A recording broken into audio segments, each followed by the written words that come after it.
Imagine this. You're walking through the busy streets of Paris in the 1600s. The air smells like flowers, lavender and orange blossom, but also something not so nice. Men and women walk proudly past you, their heads piled high with big, powdered wigs. These wigs weren't just for fashion. They were symbols. They were like armor. And they hid secrets. Under those wigs is a story full of sickness, lies, royal drama, and the desperate need to look perfect, in a world where appearances meant everything. This isn't just about funny-looking hair. It is the story of how a terrible sickness helped create one of the strangest fashion trends in history. For more than 100 years, European gentlemen, especially rich nobles, wouldn't even think of going outside without a powdered wig sitting on their heads. Some of these wigs were so tall they scraped the tops of carriages, but they weren't only about beauty. They were tied to power, politics, medicine, and a deep mystery. Today we think of them as something silly from the past, but back then wigs were everything. It all started with a terrifying disease, syphilis. In the late 1400s, this sickness swept through Europe like wildfire. No one had antibiotics or modern medicine. People didn't even understand how infections worked. To them, syphilis seemed like a curse. At first, the signs looked small, just a few sores or a rash, but over time it destroyed the body. Flesh rotted away, noses collapsed, limbs grew weak, and yes, hair fell out in ugly patches. People were left looking disfigured and hopeless. In those days, how you looked wasn't just about beauty. It was about power, respect, and even your honor. To the rich, good grooming showed wealth, discipline, and even moral character. And the most important part of your appearance? Hair. Long, shiny hair wasn't just a style. For both men and women, it was a sign of health, nobility, and even God's blessing. It showed you had the money and time to sit in salons and let skilled barbers and stylists care for you. Hair was like a walking advertisement for your social class. The longer, cleaner, and fancier it was, the more powerful you looked. So when syphilis began stealing people's hair, it wasn't just a private problem, it was a public disaster. Bald spots didn't just mean sickness. They could make people whisper about your morals, your wealth, or even your reputation. In a society where image was everything, losing your hair could mean losing your place in the world.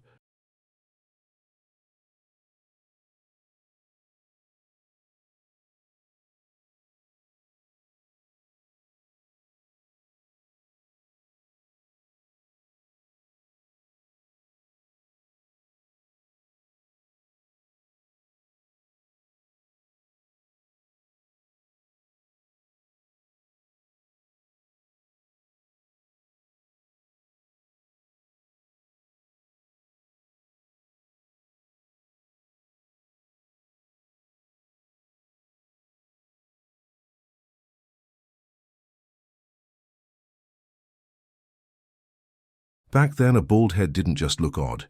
It could ruin your reputation. People believed hair loss was proof of bad behavior, poverty, or a terrible disease. For nobles, whose entire identity was built on their looks, going bald felt like falling down the social ladder. The shame was so heavy that people did everything they could to hide it. But no one dared talk openly about sickness, especially when it was linked to something as scandalous as sex. So instead of admitting the truth, people came up with clever ways to cover it up. The answer wasn't medicine, it was wigs. Men began hiding their patchy scalps under fancy hairpieces. Women added curls, braids, and extra hair to make theirs look thicker. At first, wigs were just a secret fix, but soon they grew bigger, fancier, and became the center of fashion itself. Wigs weren't created because people wanted to look stylish. They were created because people wanted to hide their sickness and embarrassment. And in doing so, they ended up changing fashion forever. Of course, no style truly takes off until a king makes it popular. And in this case, it was King Louis XIV of France, later called the Sun King. Louis wasn't just a ruler, he was a living symbol of glory. From his golden palace at Versailles to the shining rays painted around him in portraits, everything about Louis was designed to show power, youth, and perfection. But there was a problem.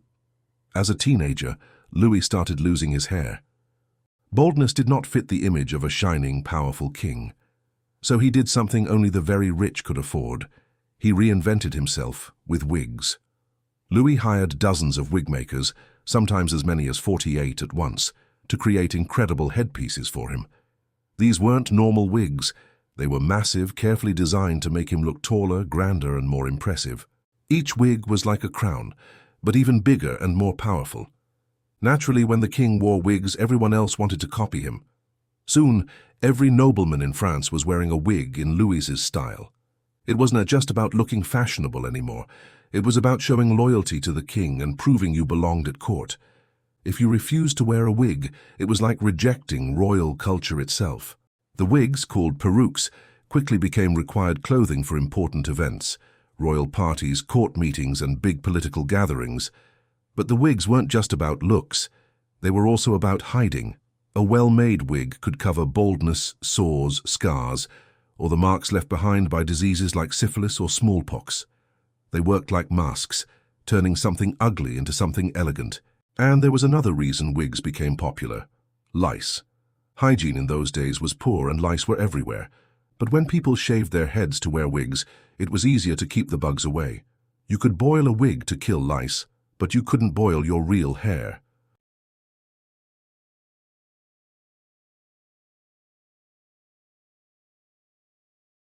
Since most people shaved their heads to wear wigs, dealing with lice actually became easier.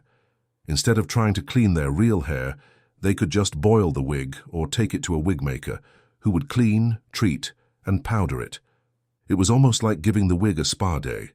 And wigs weren't just plain white like we often imagine. The powders used to style them came in many colors: violet, blue, gray, even soft pink. Wealthy women especially loved using different shades to match the season or their personal style. The powder also had a purpose beyond fashion. It covered bad smells, added volume, and helped wigs hold their shape. People used all sorts of things for powder: rice, starch, talcum, even chalk or plaster. Not exactly good for your scalp, but the scents made it more pleasant. Powders were often mixed with oils like lavender, rose, or citrus, giving wigs a sweet fragrance that helped hide the not-so-nice smells of the time. In a world without deodorant, having hair that smelled good was a luxury. Soon it wasn't just the nobles wearing wigs. The trend spread across Europe. Men, women, rich, and even ordinary folks wanted in. But the bigger and fancier your wig, the more powerful you looked. That's where the phrase bigwig comes from, someone important enough to afford the tallest, most extravagant wig. The fashion grew so big that France even created a wigmakers guild to keep the industry organized. By the 1770s, there were almost 1,000 professional wig makers in France alone. Their wigs could cost as much as several months of a worker's wages. And like many fashion trends, once the nobles made wigs popular, everyone else wanted to copy them. Blacksmiths, merchants, and craftsmen started wearing wigs too. The rich were horrified. One French noble, the Marquis de Mirabeau, once complained about meeting a well-dressed man who turned out to be his blacksmith's son. To keep their status, the wealthy made their wigs even more over the top. Women decorated theirs with jewels, feathers, little ships, and even tiny bird cages. Some wigs were so tall and heavy they needed extra support to stay upright.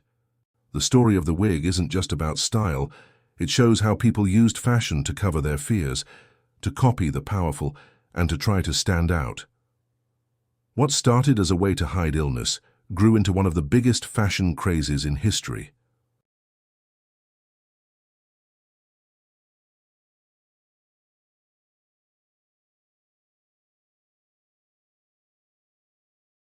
Over time, wigs stopped being just about hiding sickness.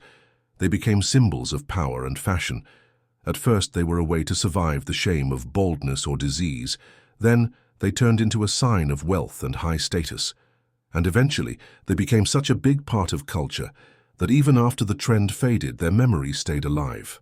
That's why today, when you hear the word bigwig or see an old painting of someone in a huge white wig, remember this: it wasn't just about looking fancy. Those wigs were about survival. They were about status, and they were about scandal. And it all began with something as simple as a patch of missing hair.